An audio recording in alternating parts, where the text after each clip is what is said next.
Okay, now to make our chocolate covered strawberries, first start with fresh strawberries.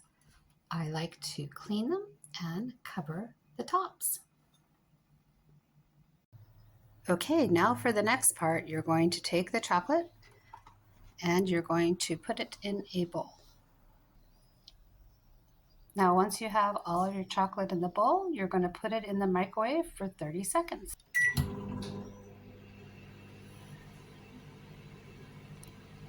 And after the 30 seconds, we're going to check on the chocolate. Be right back.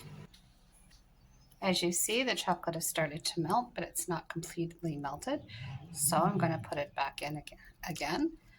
As you mix it, you'll start to see. And as soon as it's completely loose, you'll know it's ready. So back in it goes. As you can see, it's nice and smooth now. And what you're going to do is take your strawberry with a toothpick and you will dip it.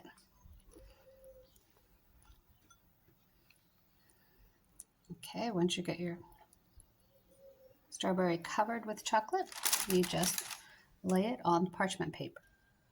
Now we're going to take the strawberries and we're going to put them in the fridge. Okay, I'll be back to check on them in 1 hour. Okay, now it's been 1 hour and as you can see, the chocolate is on there hard and shiny and it's time to eat. I hope you enjoyed this recipe for chocolate covered strawberries.